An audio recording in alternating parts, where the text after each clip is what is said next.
Good evening, Bhawna. Hi, good evening, Padma. I didn't realize I had one more session left last time. Yeah, I know. You've been quite busy jumping I around don't from know this one whole webinar to another.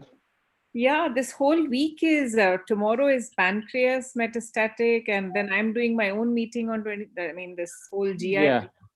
21st. I shared that in the students group. Great. So I Be think it should choosing be good. wisely. Yeah. I mean, I'm not an I haven't published much in HCC, but Ghassan has published quite a lot Yeah, of yeah. uh, He's got a lot of work on yeah, HCC. so it will be great to learn from him actually. So Yeah, no, I have been quite occupied with the journal IGMP work, and then we got COVID work as well. So I haven't really been able to do a lot of webinars. Not no. really much.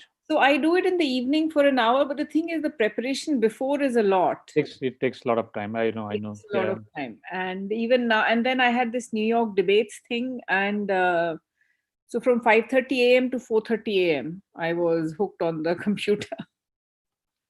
So the whole great. So I think it's 8 o'clock. If yeah, you can share your talk, yeah, uh, we will get going. yeah. So shall I start? Yeah, I'll just formally introduce and then we'll Yeah, start. sure. Yeah. Good evening, friends, to the IGMPO talks. It's Tuesday, 8 p.m. again. By now, most of you are awaiting the talk by one of the expert, either from India or abroad. So here we have Dr. Bhawna Sirohi, who has been a regular with us now. She's going to talk about unresectable HCC sequencing therapy in resource-limited setting. Over to Bhawna. Thank you, Padmaj. And as always, I really appreciate you doing this every Tuesday, day in and day out. And I know it's a huge commitment that is required. Just a few quick things on HCC. Is This is the only tumor I think where we say that we can get away without a biopsy if you have two imaging criteria based on the MRI or a triple phase CT scan.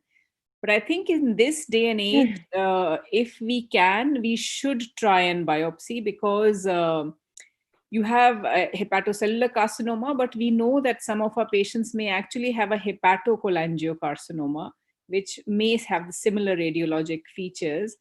And also with the next generation sequencing coming in, if we are able to identify a target, then obviously we can hold the hand of our patients for longer, especially if we can find a simpler target for which we can repurpose a drug. So I think biopsy is quite important. It should be in our mix, and we should all be aware about the liver radiologic criteria, the LIRADS. I'm sure you're all aware about it. If not, you should read about it. So I think the treatment modalities for HCC, I'm only going to discuss unresectable HCC, where you have systemic therapies. When you have the intermediate, early intermediate or advanced, but it is liver limited, you have intra-arterial therapies. And I have two slides at the end to talk about intra-arterial therapies because there's quite a lot of data with Sorafenib revolving around those intra-arterial therapies. So I'll just discuss those very briefly. Sorry. Yeah. So in 2020, I think these are the treatments we will be talking about, and first line treatment, second line treatment, and there is data on some for third line treatment. We know that about 50% of our patients will go on to second line treatment, and about, I would say, 10 to 20% in HCC fit young patients may go on to third line treatment, but the number of patients is much lesser than other GI cancers, I would say, in HCC, because the liver in most of these patients is decompensated. So the first line, and the treatments are divided into tyrosine kinase inhibitor or the VEGF pathway or the immunotherapy pathway. So you have the targeted treatments, Sorafenib, Lenvatinib. I'll talk about them in first line, and also the bevacizumab and atezolizumab, which has recently been approved. Various immunotherapies and second line treatment with regorafenib, cabozantinib, and ramucirumab. I will not talk about cabozantinib and ipilimumab because these are not available in India. I think this was the pivotal trial more than a decade ago, which showed that there was a survival benefit of about 12 weeks with sorafenib 800 milligrams versus placebo in patients who had unresectable HCC. All these patients had child PUA HCC. The median overall survival, both in Asia Pacific group of patients and in the SHARP trial, was pretty similar. The survival is shorter in Asian patients, but very similar hazard ratio. So there was an improvement in overall survival to about 11 months compared to 7.9 months compared to placebo. And the benefit was seen in patients with extrahepatic disease, those with a hepatitis C infection, and so all the groups, actually subgroups, benefited with sorafenib. But the greatest survival benefit was seen in those patients who had HCC-related HCC. The median overall survival was 14 months compared to 10.7 months. So I think the data has been consistent with sorafenib, that it works in first-line HCC patients. There is no significant effect in combination with TACE. So there are 2 trials which were negative. There is absolutely no benefit as adjuvant therapy, post-resection or ablation. So a lot of times I get a lot of patients from our interventional radiologists. They say, "Man, we've done the TACE or TARE. Could you please start the patient on sorafenib? Otherwise, the patient is going to recur." Actually, the STORM trial did show that there is absolutely no benefit of giving adjuvant treatment post any of these strategies. So it should not be given. So it was still a decade. From 2008 to 2018, we only had sorafenib, and a lot of these trials were ongoing. So the REFLECT study actually compared lenvatinib versus sorafenib, which was the current standard of care at that time. And with lenvatinib, the phase 2 study had patients on 12 milligram of lenvatinib. And I think dose reduction was done in almost 75% of patients, and about more than 30% patients discontinued lenvatinib because of toxicity. And the main toxicity with lenvatinib, which led to discontinuation, was proteinuria. So it behaves like any other VEGF inhibitor. So there's a class effect of hypertension, proteinuria, diarrhea, rash, and other side effects. So I think for the phase 3 study, they went with a dose of 8 milligram in patients who had a body weight of less than 60, and 12 milligram in those who had a body weight of more than 60 kilograms, and randomized to sorafenib 400 milligram twice daily. Now with sorafenib, when I was in Tata Hospital, I remember we should have published that paper actually. We never did. But I analyzed the data, and what I realized was that the hand-foot syndrome in our patients was quite significant with 800 milligram. And very few patients actually tolerate this dose of 800 milligram. Most of our patients would tolerate maybe 400 to 600 milligrams daily. Very few, you'll have 10 to 20% who would be on 400 milligram twice a day. So again, the groups were very well balanced. There were a couple of about 8 patients who had child PU B category as well. So as you can see, there were about 19% patients with hepatitis C. A majority were those with hepatitis B. There were patients with a more aggressive disease was seen in the lenvatinib group, AFP more than 200, 46% here and about almost 39% here. So there was slight imbalance according to the study authors. Again, we know that patients with hepatitis C tend to do better with sorafenib, and these were overrepresented in this study. There was no stratification done. So as you see, the study did not meet its primary endpoint. The curves are literally on top of each other, but the lenvatinib curve is slightly on top, but it is not statistically significant. The median overall survival was 12 versus 14 months, not statistically significant, but numerically longer in patients with lenvatinib. I don't know what the significance is. So the progression-free survival with lenvatinib was double. It was significantly longer. And also, if you see the overall response rate, especially in patients who have a high tumor burden, was almost 3 times more with lenvatinib than sorafenib. And if you see now this is not very clear, but what this slide shows is that the poor prognostic subgroups, like those with the macroscopic portal vein invasion, or those with an AFP of more than 200, or those with hepatitis B. So the dot is more towards favoring lenvatinib, but again the confidence intervals are quite wide. So I don't think we can take major conclusions from this. Most common adverse events with lenvatinib were hypertension. With sorafenib was PPE or hand-foot syndrome, which we know about.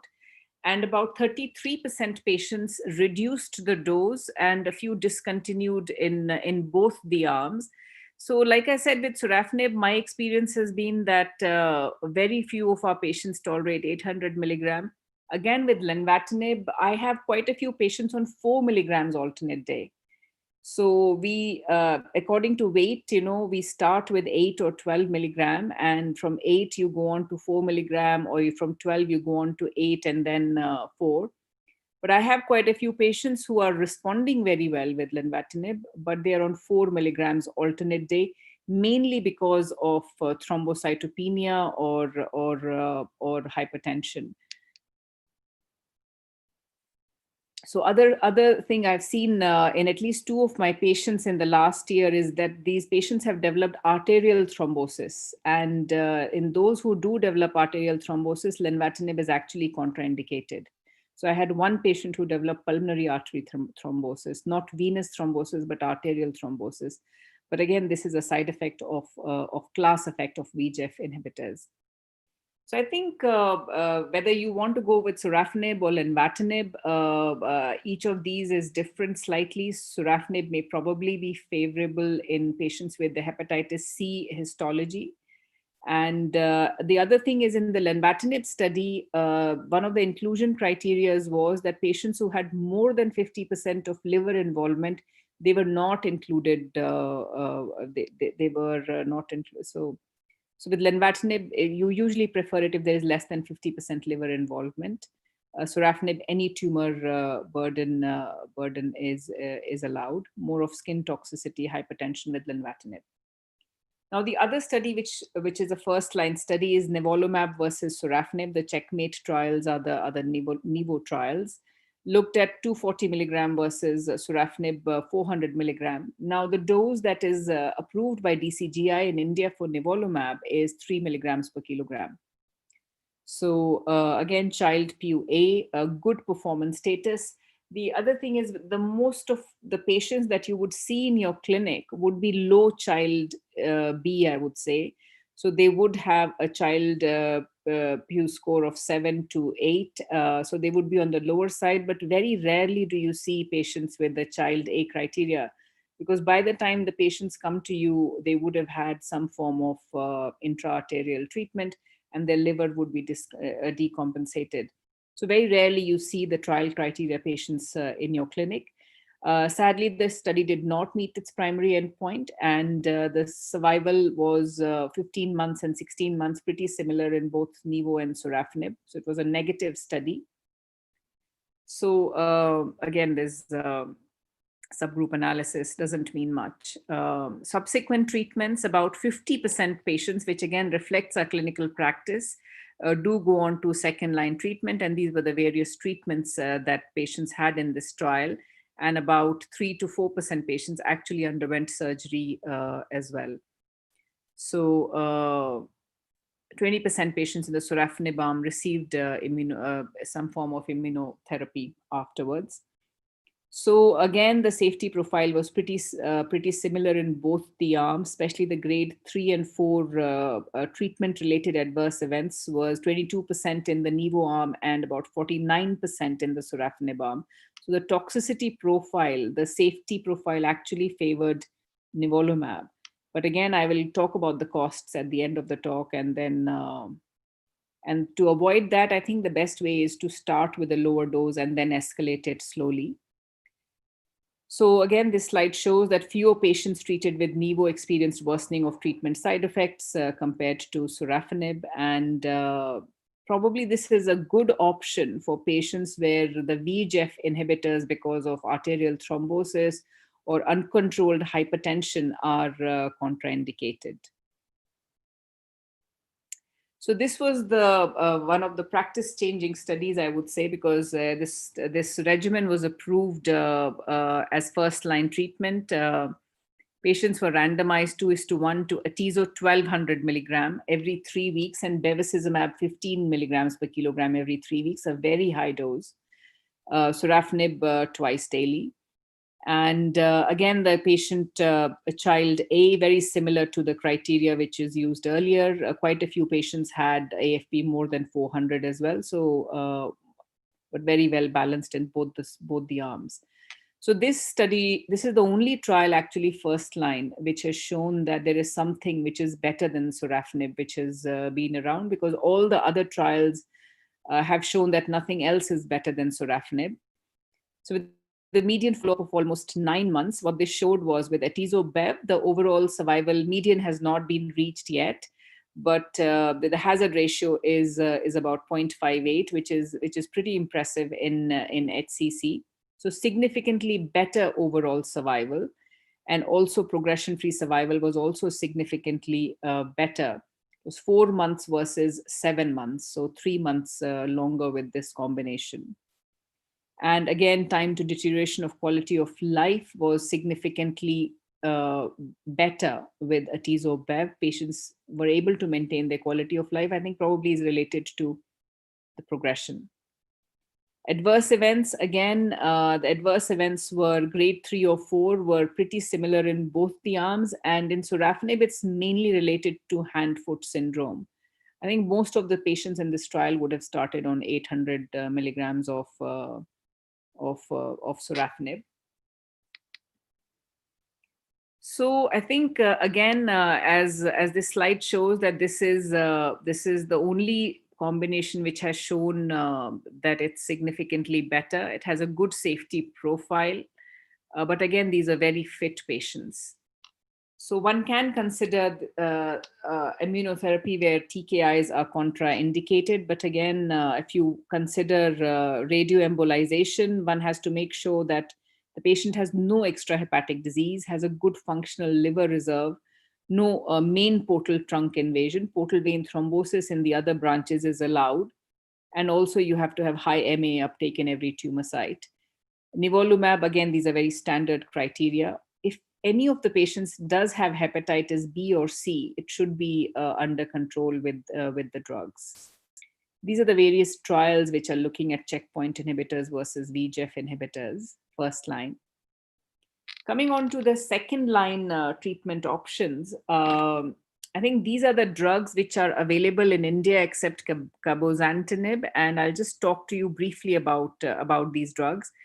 Regorafenib is approved because of improved overall survival. Nivo is approved because of durable overall response rates.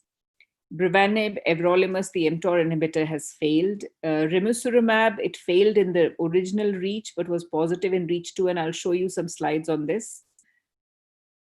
So this study basically looked at in second line setting for patients who had documented progression on CT scans. They were randomized to, with good organ function, they were randomized to 160 milligram. Again, with the redose, we know that we should start with a lower dose of regorafenib. We've learned that from colorectal trials. 3 weeks on, 1 week off versus placebo, because nothing was the standard of care after Sorafenib at that time. And this study showed that there was a significant prolongation of overall survival, progression-free survival, time to tumor progression. Response rate was almost double with regorafenib and in second line setting. So this looked at sequence of Sorafenib and regorafenib. And if patients had Sorafenib first and then they had regorafenib, their median overall survival was 26 months. This is all patients who received it. And in Asian patients and rest of the world, pretty much similar, 21 to 26 months of overall survival. So remember, we are talking of 10 months and 12 months with sorafenib alone in the SHARP trial. So, and you can see sorafenib followed by placebo, the survival ranges from about 15 to 20 months. So patients are living about 6 to 7 months longer if they have a sequential second line treatment. But that also shows that they probably have they were fit enough to receive second line treatment. So they select themselves out. The REACH trial, the original one, again, randomized patients second line to those who had progressed on sorafenib to 8 milligrams per kilogram every 2 weeks versus placebo. And this is the same dose that we use in gastric cancer as well. The primary endpoint was overall survival. And basically, this showed that the overall survival was not significantly different. But when they looked at AFP more than 400 versus less than 400, they saw that the benefit was seen more in those who had an AFP of more than 400. And that's where the licensing indication is for ramucirumab. It's a poorer prognostic group. So it probably helps patients who are in the poor prognostic group. So the REACH2 randomized patients to ramucirumab versus placebo for those who had an AFP more than 400. And the primary endpoint was overall survival. And it was significantly better, 7 months, 7.3 versus 8 months, about 5 weeks better in second line setting. All the other parameters were also significantly better. The grade 3 AEs, again, a class effect, hypertension, and hyponatremia was the other one. So again, this pictorially shows all these 3 drugs. Cabozantinib, like I said, is not available in India, but again, this is the only drug which has been tried in third line, where sorafenib has been discontinued. And in all these studies, hepatitis C, hepatitis B, those with macrovascular invasion, extrahepatic disease, and AFP more than 100 are very well represented, more so with ramucirumab. So looking at checkpoint inhibitors as second line for the patients who'd been treated with sorafenib before, you have data with nivolumab and pembrolizumab second line and third line, with response rates ranging from 14 to 17%, and a median overall survival with nivolumab of 15 months and pembrolizumab about 13 months. Again, these are phase 2 studies.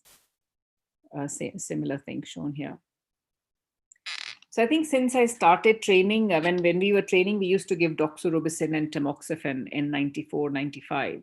So we didn't have much other than local radiotherapy or the TACE and TARE, which also came by later. So all of these drugs have improved the outcome for our patients. 3 drugs are approved in first line setting. You have sorafenib, lenvatinib, atezo, and bevacizumab. But I think it's important. I think what we still need to learn, what is the right sequence to optimize the maximum survival of the patients. And I have an expert who's published a lot on this, talking on Friday, actually, Professor Ghassan Abu Alfa from Memorial Sloan Kettering. So if you are free, I would urge you to join that session, because we are talking about HCC and gallbladder cancers for just 1.5 hours, 7 to 8:30.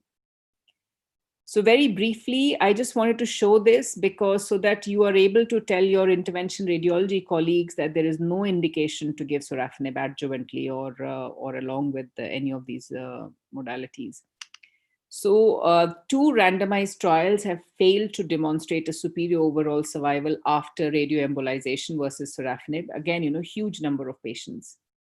And these were the Sirvenib trial, the SARA trial, and the Ceramic trial. You can look at the details of this trial, and the references are at the bottom. And you can see that the response rates, yes, would be higher with the radioembolization, but the overall survival is actually not significantly different. And as with sorafenib, as always, the treatment-related AEs are significantly higher, mainly because of the hand-foot syndrome. Similar thing shown here, that the overall survival is pretty similar in all the 3 studies. So if we look at the clinical efficacy of all the treatments in 2020, you have two pathways. You have VEGF pathway and you have the immune checkpoint pathway. And in the VEGF pathway, you have drugs in first line, second line. The response rates are the highest with Lenvatinib, and also with Atezo-Bev, the response rate is about 27%. So where you need a quick response, I think this is where one would go for. And in second line setting, you have all of these drugs available with a survival of ranging from 10 to 12 months. But if you sequence with the Sorafenib followed by Regorafenib, I think for all those patients who do get it, the median survival is above 2 years. The overall survival with the Atezo-Bev, like I said, is not reached. With immune checkpoint inhibitors, the response rate ranges from 15 to 33%. 33% is with anti-CTLA antibody and the checkpoint ipilimumab and nivolumab, and the survival is about 23 months. So phase 1b study. I think this is a very important slide because this is what you need to look at when you're seeing the patients in the clinic. So if you see, if you look at the Atezo-Bev, I've put the cost and I've also put the patient assistance program for each of these that you have. And taking the patient assistance program into consideration, with Atezo-Bev, the cost is almost 5 lakhs. And if you look at Sorafenib, it's 8,000 rupees. With Lenvatinib also, it's 80,000. And most of our patients, like I said, would be on 4 milligram alternating with 8 milligram or 8 milligram. The cost comes around to about 50 to 60,000 rupees for Lenvatinib. But that's per month. It's a huge undertaking because once the patients start on these drugs, they have to continue forever. So in majority of my patients, I am actually starting them on Sorafenib. What I do is I start them on 400 milligram once a day and then slowly escalate it. But the cost implications, if you don't have insurance, is huge. With pembrolizumab, you take it, this is 4.2 lakhs, 2.5, 1.4. And, to shell this out week on and week off, in every 2 weeks, every 3 weeks is quite stressful for our patients. So ideally, one would like to give Atezo-Bev followed by maybe Sorafenib, Lenvatinib. From the colorectal data, we know that the VEGF inhibition carried on in second line, third line does prolong overall survival. So probably, you could maybe give Regorafenib second line and then have Lenvatinib or Sorafenib third line. So we still need to know what the right sequence is. What are the most optimal sequences to prolong the life of our patients? For majority, what I do is I do start with Sorafenib because the Atezo-Bev combination and the dose of Bev is very high. I do have a patient currently on this, but they are getting just 400 milligram of bevacizumab, not 15 milligrams per kilogram. So I think we need to generate our own data. So there's so many of you here, I think 74. I would urge you that, if you're seeing patients with HCC, we set up a database and we collect the data so that, because my feeling is that most of our patients do not tolerate the higher dose of Lenvatinib or Sorafenib. And I think the lower dose of bevacizumab may be good enough. But unless we generate that data, we will never be able to tell the world. So I'd like to acknowledge Medscape, Dr. Javle, and the GI New York debates from where I've borrowed some slides. Thank you.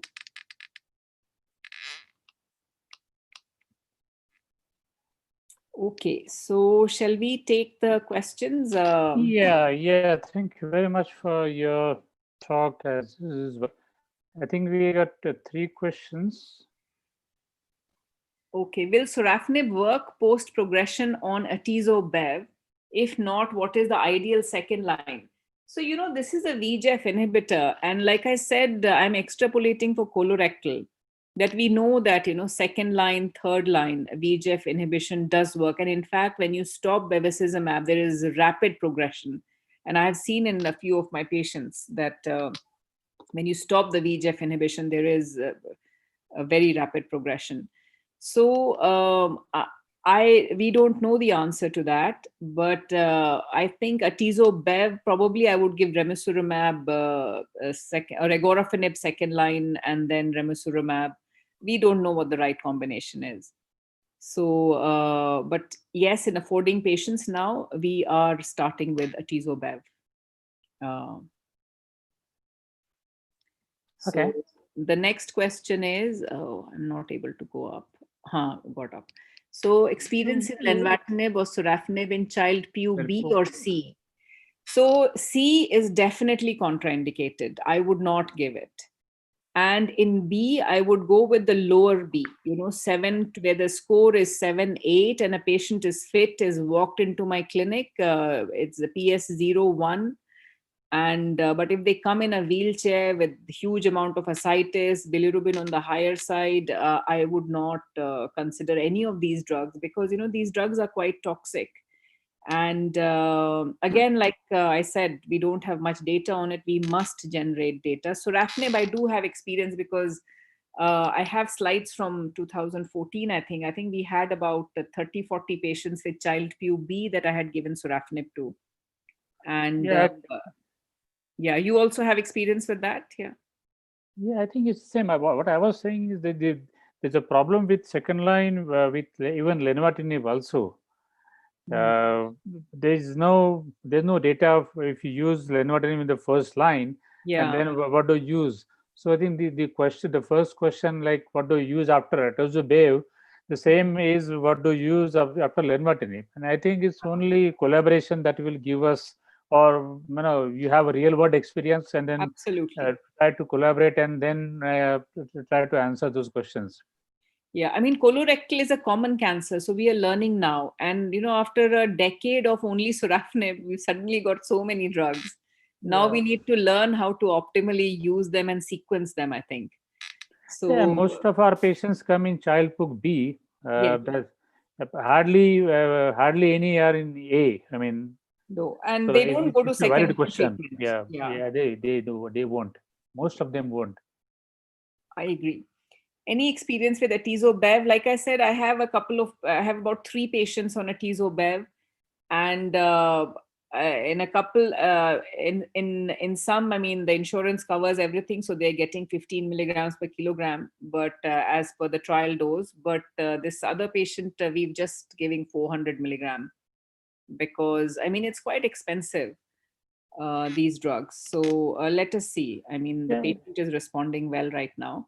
I think there has been data in different malignancies where bevacizumab should be used really in 50 milligram per kg, or low dose bevacizumab is as effective as the same. Similar data is being talked about the nivolumab also.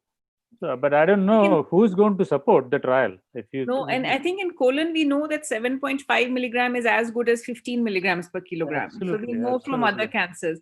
And the thing is, this is a Roche driven trial. So they are not going to go with lower doses. They're going to go with higher doses. Yeah, the Chinese trial nivolumab was 30 milligram. Who is going to give a trial of 30 milligram? Nobody. Nobody is going to sponsor. Yeah. So these patients I have got, they're all on 1200 milligram of Atezo. And I think the patient assistance program is again 1+2. So they get 2 cycles free. So within 3 cycles, I know that they're responding or not responding. So Right. they only have to pay for 1 dose. So again, it's if we didn't have these assistance programs, it will be quite tough.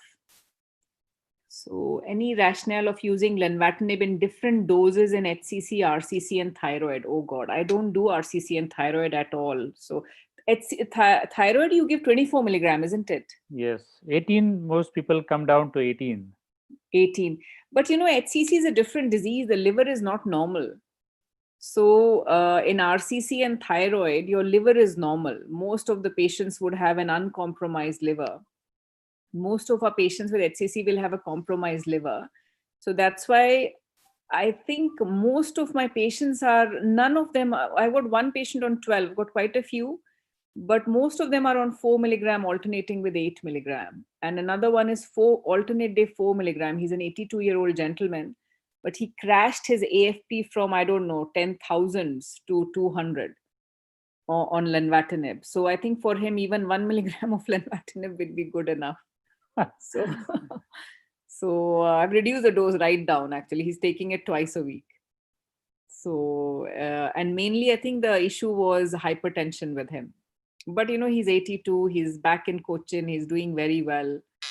So, very good result. I think one of the best results I've had with Lenvatinib. So, what is the role of Folfox chemotherapy? Although Before that, recommendation I think level is there's Venkata Babu has. There's the next. Yeah, I've seen it. Same. Yeah, you continue. so again. I think it tends to work more in hepatocholangiocarcinomas. Yes. In hepatocellular, I have used it. I've used gemcitabine as well. But again, with a fit patient, normal liver function, and I've used it when I was in Cambridge. This patient had progressed on Sorafenib. He didn't have anything else, and the patient was fit, normal organ function. So when we gave gemcitabine, and the patient responded amazingly well. Given Folfox to a couple of patients, but I think they were hepatocholangiocarcinomas, not standard. So yes, I mean, once you failed all these treatments, then you can try it. But and if your patient can't afford any of the immunotherapies, I think if a patient is fit, I would go for chemotherapy, because some of them do respond wonderfully. So can we use Lenvatinib in second line after Sorafenib? So I have used Lenvatinib second line, mainly because the other option is so expensive. Like I said, we have to collect this data, and the patient is doing well. There's no data supporting, but again, the only thing is VEGF inhibition. It's a different drug. The response rates are higher. So say like in renal cell cancer, you give sunitinib and then you give sorafenib second line. And that's how we generated the data with real world evidence in renal cell cancers as well. So I think hopefully, I think it's worth giving it a shot. So experience with Nivo and concurrent SBRT. So I have no experience with that actually, but there is some data coming out with the checkpoint inhibition and radiotherapy. Do you have any experience, Padmaj, on with SBRT? No. No. So I have no. I don't know actually. I'm sorry. So taking into account the financial toxicity in a country like ours, what is the best second line if patient progresses on sorafenib? So I mean, I showed you this slide, which is the cost wise. The second line best would be regorafenib. I mean, it's 1.4 lakhs, or lenvatinib. Everything else is so expensive. It's really tough. And I think after sorafenib, I have gone on to lenvatinib mainly for cost reasons in some of my patients, and it hasn't worked in majority of the patients. Only one patient. Yeah. Sometimes best supportive care may be good. Yeah. And if they're towards higher side of Child-Pugh B, C, then best supportive care is the only option. Does immunotherapy activate reactivation of Hep B or C? So I think all the patients that we've given it to, we have made sure that the viral load has started coming down with treatment. And nowadays, with Hep C, you have very effective treatments. You have pegylated interferon, ribavirin, and same for hepatitis B. They have very effective drugs. So you have to treat it, and once you know that your viral load has started to come down, you can go ahead with your treatments. But if a patient has a raging infection, I'd probably go with the sorafenib or lenvatinib lower dose, and not go start with immunotherapy in this patient. Maybe reserve that for second line. So where does SBRT fit in? So again, it's very similar to radioembolization. So and there is good data coming out with the SBRT in HCC now, but as long as the patient has liver limited disease, that's when I would consider. If patient has extra hepatic disease, you have to consider systemic treatment. But good data coming out with SBRT in HCC. And the other thing in HCC, which I have seen only in India, and it's good data actually, it's been published as well, is just giving SBRT to the portal vein thrombus, where it decompensates your liver, and at least the patients have relief of ascites and the liver function improves. And I think Dr. Kataria, the Medanta group, has published this. Dr. Anand at Max, he does a fantastic, so a lot of centers around the country are taking it up now. And when I came back, I realized that nobody in the West was doing it, but that doesn't mean that it's wrong, because you see the results in your clinic. With just now, I think Tata is doing it now. Everybody is doing it. Just SBRT to the portal vein, especially if patients have a thrombus. So that is where I see a very good role. Then at what level of platelet count we should reduce the dose of Lenvatinib? So I think it's very subjective. If patients goes down to platelets less than 100, I would reduce the dose.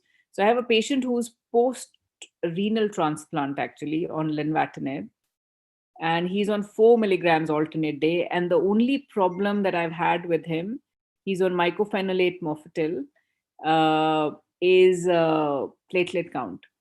So, and he's currently on 4 milligrams alternate day, mainly because of platelet count. So I think you have to get the dose right. It can affect the platelets. Yeah. So my threshold is 75. I try and keep it above 75 to 100. So do you ever use immunotherapy in first line in HCC? Yes, like we discussed, atezolizumab and bevacizumab, you can use first line in HCC. And in this trial, about 67% were PD-L1 positive in this IMBrave trial, but that is not a criteria to select patients for immunotherapy. I think you give it to all comers. So in patients with Hep B, C positive being planned on Nivo, is there any suggested time to keep on antiviral therapy before starting immuno? So I think if a patient has an active infection, I would not start them on immunotherapy, because it's going to just reactivate it and, probably flare it up. I would have it under control. So in these patients, I tend to deliberately start on Sorafenib or Lenvatinib, and then reserve this for second line. And again, we don't know what the implication of sequencing is, giving checkpoint second line, or we still don't know what the right sequence is. And again, I want to hear from our experts as well this Friday. Have you seen immunotherapy or Lenvatinib induced hepatitis in HCC? I've seen both actually. I've seen terrible autoimmune hepatitis with, in fact, on a patient on a clinical trial with early breast cancer, and so it was quite tough. So this lady actually was on very high dose of steroids, underwent multiple liver biopsies. We couldn't get on top of it, and the high dose steroids itself has another effects on diabetes, pathological fracture, osteoporosis. So yes, immunotherapy itself can cause autoimmune hepatitis, which can be quite severe. So that's why one needs to keep track of that. Lenvatinib induced hepatitis also we have seen. Again, we modify the dose accordingly. So sorry for deviation from topic. What is your experience with immunotherapy in intrahepatic cholangiocarcinoma? I haven't used it in intrahepatic cholangiocarcinoma. My choice of treatment is gemcitabine cisplatin in cholangio's first line. And second line, we tend to do NGS, and there's excellent data now with GemCis, paclitaxel, and also with the IDH mutation and now BRCA mutation. So I recently had a patient with gallbladder who had a BRCA mutation, and it has been described in 4% patients with cholangiocarcinoma as well. I think we're going the pancreas way with the biliary tract cancers as well.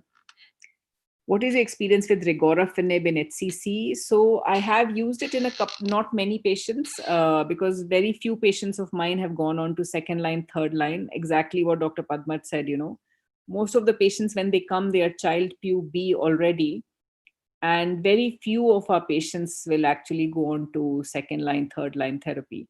In clinical trials, you have 50% patients going on to second line. So in real world, my feeling is you'll have about 20 to 25% per patients going on to second line. So I have limited experience. I have a lot of experience with regorafenib in colorectal cancer. with some good responses, but I'm just not impressed with the drug, both in colon and HCC. And it's quite toxic as well. How do you differentiate intrahepatic versus HCC, as both have triple phase washout? Do we need biopsy? Yeah. So that's why I said hepar1. You can do immunohistochemistry, and again the LIRADS grading is quite different. In most of your hepatocellulars, you may have a history. Most of the HCCs that I see are diagnosed are patients who've been followed up for chronic hepatitis for a long time. And on serial ultrasound or MRI, you see some new lesion, and that's how you diagnose HCC. Intrahepatic usually presents differently. And yes, I agree with you. And you could have a hepatocholangiocarcinoma. So where, you would want to treat them with chemotherapy and not treat them with any of these drugs, because these drugs are not going to work. So experience of using lenvatinib with nivolumab. So why would you use, so in advanced cancer, always remember one thing. This is the thing we learned from breast cancer. Do not use two effective options at one go. What you want to do is you want to hold the hand of your patient for a long time. And the only way you can do it is when you start the patient, you already have a plan for this patient for second line and third line. So always assume that your patient is going to progress. And when they progress, yes, they may not be fit enough at that time, but you have to plan for second line and third line. So I would start with lenvatinib and maybe reserve nivo for second line. I would not give both of them together. No. Any Indian data comparing efficacy of reduced dose sorafenib compared with standard to avoid the hand-foot syndrome? So, I should have looked it up. I'm sorry. I haven't looked up any Indian data, but I'm not aware of it. But I'm hoping somebody has published it. I wanted to publish in 2014. And the efficacy was not any different, because in most of the trials, you're reducing the dose in about at least 33 to 50% of patients with sorafenib. So, and despite that, you are seeing a survival benefit. I'm not aware of any Indian data, but I think I have a feeling I've seen it published. I will read it up. So if you're aware of it, just put it on the group now itself so that we all know. So we have a recent Lancet Japanese center data for lenvatinib pembro for gastric cancer. Yeah. First and second line with good overall response rate. Agree. Can we expect similar results in HCC? Yes, probably. But again, we know a lot of these drugs which work in one cancer may not work in another cancer. So you have to use the drugs and there are trials going on with the combination of VEGF inhibitors and checkpoint inhibitors. So I think we are waiting for those. And there's a phase 1B study with lenvatinib and pembrolizumab in HCC. And but again, we need to wait for overall survival, or at least progression-free survival data. I would, again, like I said, I working in a resource limited setting like we do, I would not want to use two effective combinations immediately, unless we know that we have good second and third line options available. Any suggestions or indications of liver biopsy in patients with cirrhosis and imaging suggestive of HCC? So, if the patient has a normal AFP, or even if it's less than 200, I tend to push for a biopsy. The reason is that even if they can't afford the expensive NGS testing, we can have some tissue for research, and also have tissue to be sent for NGS within India as well. And so that is why I think as oncologists, as medical oncologists, we should try and do biopsy in our patients, so that we learn more about the biology of the tumor in our patients. Yes, HCC can occur in patients without cirrhosis. Not all patients have cirrhosis. You can have non-cirrhotic HCC as well. So molecular testing, yeah, that's the reason why I said we should do a biopsy, because with all these new targets coming up, and there are some fantastic data in HCC as well, which is coming up in molecular oncology. So we should try and do a biopsy and do molecular testing if possible. Great. I think that's all the questions done. Any role of yes, I think there is a role of molecular testing. We should try and do a biopsy. Maybe we should do a molecular tumor board. So at the New York meeting, I did a molecular tumor board and we discussed 5 cases where the molecular oncology actually made a huge difference. So maybe we could do a molecular tumor board in one of the sessions, Padmaj. Yeah, sure. I think the NGS has to be discussed a bit more. We had a talk about NGS, but then there was a lot of technical problems. So I think it would be good to have some technical details of NGS and then some molecular tumor boards about different diseases. So I have got Pashtun Kasi and Axel Grothi, both medical oncologists, in I think on a Monday or Tuesday in October. Okay. So again, so for me also, it's a learning curve. It's because so many new things are coming up every week. Yeah, that's true. Every day. Every day. So so I've invited them to talk because Pashtun has published the most on ctDNA and other things. So I thought we'll get him to talk. So once I finish this one with the HCC and pancreas, then we'll do the colorectal one. Okay. Sounds good. Great. So I think it was wonderful to have you with us. HCC is happening, and we hope to have a lot more drugs and a lot more interventions coming up because we are still stuck where we are. I mean, the improvements is in weeks and a few months to many months, and it's not really beyond that. So Yeah. let's hope we have much more coming in the near future. We'll keep on talking, and thank you very much for this talk. We'll hope to have you soon, sometime next few months. Yes. Thank you very much. Thank you. Thank you so And much. Thank yeah, you. and good Bye-bye. night. Good Good night. night. Good night. Bye-bye.